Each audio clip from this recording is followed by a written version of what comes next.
Me acusan de traición falsa. Mi esposa y su amiga me acusan falsamente de infidelidad y destruyen mi vida. Pero lo recuperé todo. La vida es algo curioso. Hace 6 meses, era un empresario exitoso en Nueva York. Tenía una compañía valorada en decenas de millones, una esposa amorosa, un penthouse en Manhattan y conexiones influyentes. Y luego, en un instante, lo perdí todo por una traición.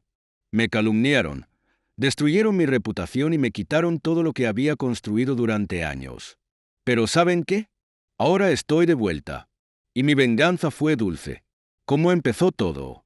Me llamo Alejandro, tengo 35 años y he dedicado gran parte de mi vida a los negocios. Mi empresa se especializaba en innovaciones en el sector IT y logramos grandes éxitos. A los 32 años compré un lujoso penthouse con vista a Central Park, un coche deportivo y empecé a invertir en startups. Pero mi mayor logro, o al menos eso creía en ese momento, era mi esposa, Valeria. Estuvimos juntos casi 10 años, de los cuales 6 fueron de matrimonio. La amaba con locura y hacía todo lo posible para que no le faltara nada. Valeria tenía una mejor amiga llamada Natalia. Nunca me cayó bien, pero traté de ser cortés porque entendía lo importante que era esa amistad para mi esposa. Natalia trabajaba en una agencia de relaciones públicas especializada en escándalos y gestión de reputaciones. Siempre bromeaba diciendo que si algún día necesitaba ayuda, no acudiría a ella. Si tan solo hubiera sabido. La primera señal de advertencia. Hace un par de meses, noté que Valeria empezó a comportarse de manera extraña. Pasaba más tiempo con Natalia, mostraba menos interés en mí y en el negocio, y se volvió fría y distante.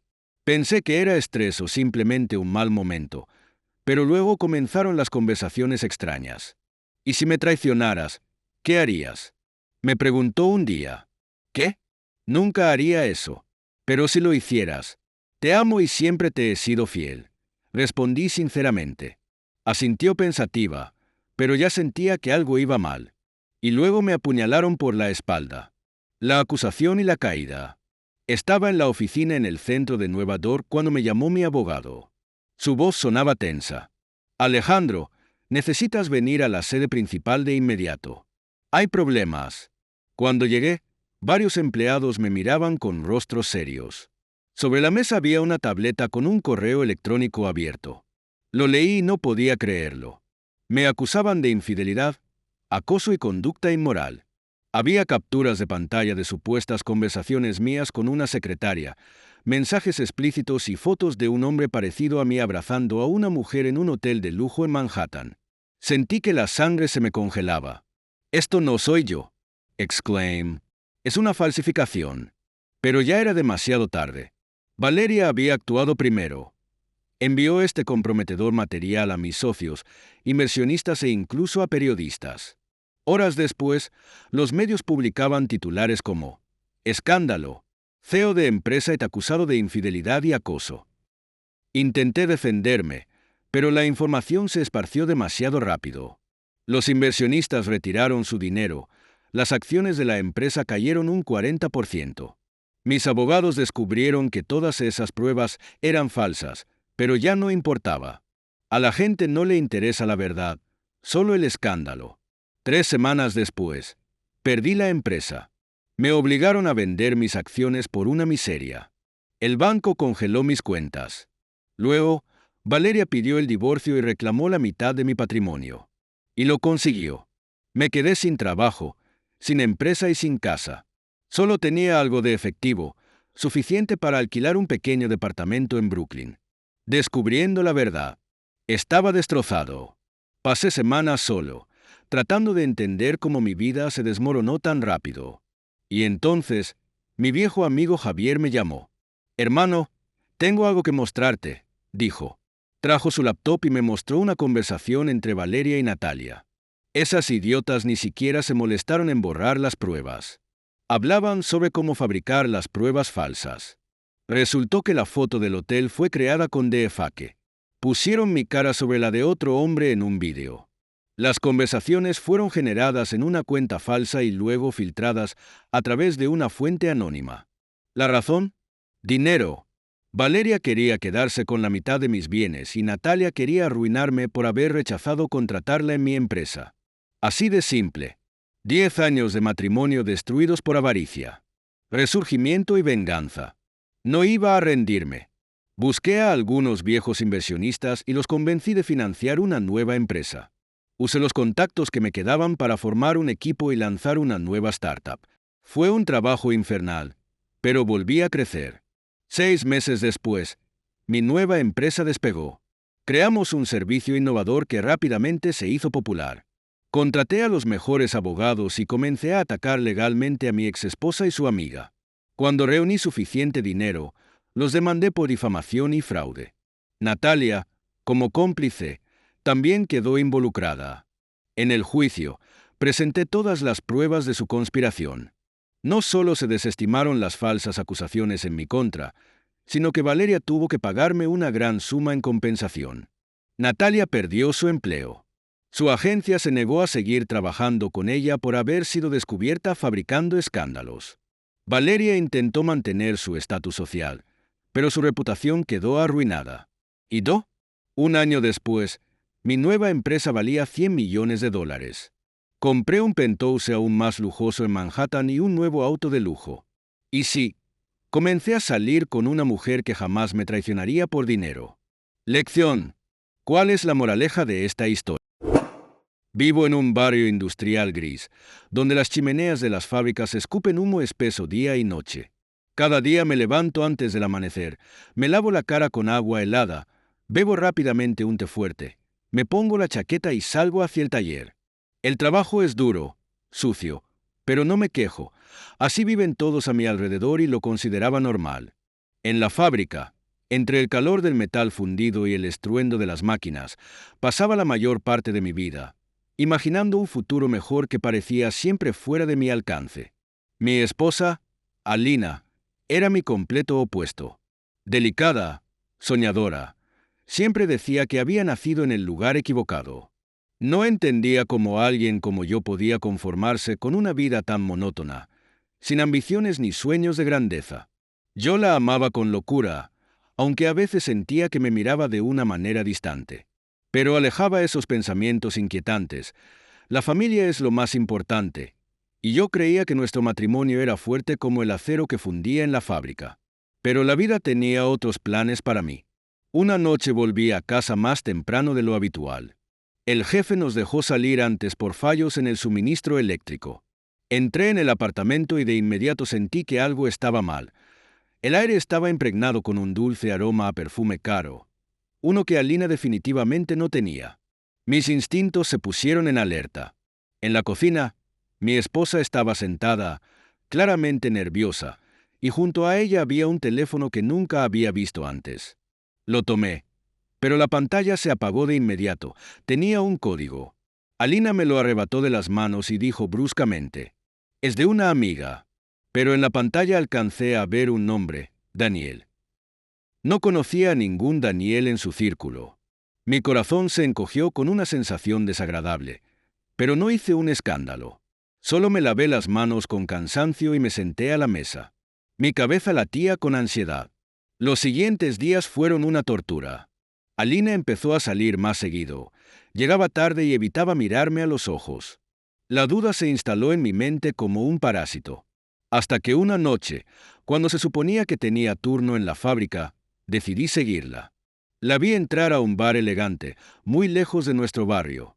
Desde una esquina oscura, observé cómo se acercaba a un hombre alto, bien vestido, con un aire de confianza que yo nunca tuve.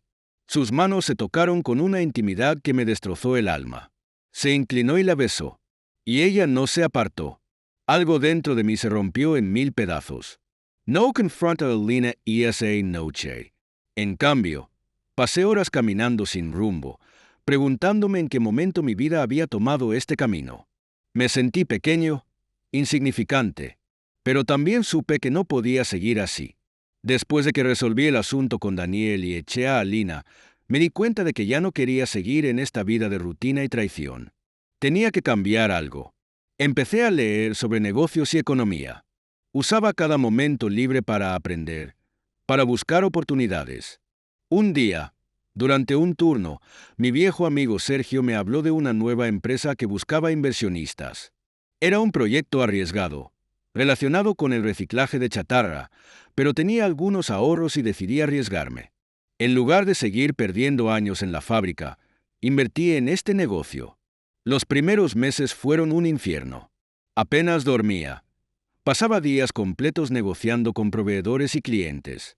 Hubo momentos en los que pensé que todo se derrumbaría, pero seguí adelante. Poco a poco, las cosas mejoraron. Aprendí a manejar el dinero, a tomar decisiones estratégicas, a confiar en las personas correctas. Después de 2 años, el negocio despegó. Empezamos a recibir grandes pedidos, contratos con empresas internacionales. Ya no llevaba mi vieja chaqueta, sino que conducía un coche nuevo. Era dueño de mi propia empresa y vivía en una casa espaciosa. Ya no era el trabajador del taller cubierto de hollín y sudor. Era alguien más. Alguien poderoso. Un día me encontré con Alina por casualidad en el supermercado. Había envejecido, se veía cansada y vestía de manera barata. Al verme, sus ojos se abrieron de par en par y apareció en su rostro aquella sonrisa con la que alguna vez me había conquistado. «Pablo, has cambiado tanto», dijo, casi suplicante. «¿Y tú? No», respondí con calma. Trató de decir algo, pero solo sonreí con desprecio y me fui. Tenía una cita con una mujer maravillosa que realmente me valoraba. La vida no solo continuaba, sino que mejoraba cada día más. Con el tiempo, expandí mi negocio. Abrí fábricas en otras ciudades, conocí inversionistas importantes y logré cosas que antes parecían imposibles. Me convertí en una persona influyente en la industria. El chico del taller ya no existía. En su lugar, había un empresario exitoso que había construido su propio destino. Pero nunca olvidé de dónde venía. Ayudé a mis antiguos compañeros de la fábrica, ofreciendo empleos mejor pagados y condiciones dignas. También apoyé a mi familia y a quienes realmente me habían tendido una mano en los momentos difíciles. Ahora, cuando miro hacia atrás, no siento rencor, solo gratitud. La traición de Alina fue la chispa que encendió el fuego dentro de mí. Sin ella, quizás nunca habría descubierto de lo que era capaz. Y esa es la mejor venganza de todas. Siempre supe que mi vida estaría ligada al mar. Nací en una pequeña ciudad portuaria del sur de Francia, donde el olor a salitre impregnaba cada rincón. Mi padre había sido pescador, su padre antes que él, y yo, Mathieu, seguía el mismo destino. Pasaba meses en alta mar, enfrentándome a tormentas y al cansancio, pero nada me hacía más feliz que ver el horizonte al amanecer, con la promesa de un nuevo día. En tierra, me esperaba Camille. Su risa era la melodía que me anclaba al hogar, la promesa de que siempre habría alguien aguardando mi regreso. Llevábamos años juntos, y aunque nuestras vidas eran distintas, ella soñaba con la ciudad y el lujo, mientras yo solo quería un barco más grande. Creía que nuestro amor lo superaría todo. Hasta que una noche, todo cambió. Después de un viaje de 4 meses en el Atlántico, regresé sin previo aviso. Mis compañeros y yo habíamos logrado una gran pesca, así que el capitán nos dejó ir antes. Caminé con emoción por las estrechas calles del puerto, imaginando la sorpresa en los ojos de Camille cuando me viera. Pero la sorpresa fue mía. Desde la distancia, vi la luz encendida en nuestro pequeño departamento. Una sombra se movía tras la cortina. No era solo Camille. Había alguien más con ella. Mis pasos se volvieron pesados, mis latidos retumbaban en mis oídos. Cuando empujé la puerta, los encontré enredados entre las sábanas. No grité, no lloré, solo me quedé allí, observando cómo todo lo que conocía se hacía pedazos. Camille intentó hablar, inventar una excusa, pero ya no importaba. El hombre con ella era alguien que jamás había visto. No un marinero, no un hombre del puerto, sino alguien con un traje caro y manos sin cicatrices. Di media vuelta y salí. Caminé hasta el muelle y me dejé caer en la madera húmeda. El mar estaba en calma, indiferente a mi dolor. En ese momento, me juré a mí mismo que nunca más permitiría que alguien me viera con lástima, que jamás volvería a ser un simple marinero. Durante los siguientes años, trabajé sin descanso. no solo en el barco, sino en aprender todo lo que pudiera sobre comercio, negocios y navegación. Ahorré cada centavo, invertí en un pequeño barco de carga y comencé a transportar mercancía entre puertos. Al principio, apenas sobrevivía, pero con cada viaje, con cada transacción, me volví más fuerte. El día que compré mi propio barco pesquero, sentí que había dado el primer gran paso. Ya no dependía de nadie más. Con el tiempo, mi negocio creció. De un barco pasé a 3, luego a una pequeña flota. Me convertí en capitán, en dueño de mi destino. Años después, mientras supervisaba la carga en uno de mis barcos, vi una figura familiar entre la multitud del puerto. Camille. Su rostro reflejaba sorpresa y algo más, remordimiento. Se acercó con cautela, su sonrisa nerviosa. Mathieu, no sabía que habías logrado tanto. La miré sin rencor, sin odio, solo con la certeza de que su traición había sido mi mayor bendición. ¿Y tú, Camille, sigues buscando algo que no tienes? Respondí con calma. No esperé su respuesta. Subí a mi barco y ordené zarpar. Porque ahora, el océano ya no era un escape. Era mi reino. El tiempo pasó y mi negocio se expandió. Abrí rutas comerciales, conocí a inversionistas importantes y construí algo que nadie podría arrebatarme. En una gala en Marsella, conocí a alguien especial. No tenía la mirada calculadora de Camille ni el deseo de una vida que no podía alcanzar. Era diferente, y por primera vez en años, sentí que el pasado ya no me ataba. El mar me enseñó que las tormentas pueden destruirte o hacerte más fuerte. Yo elegí lo segundo. Ahora, cuando navego bajo cielos despejados y el viento llena mis velas, sé que mi destino nunca fue quedarme en tierra. Era convertirme en capitán de mi propia vida.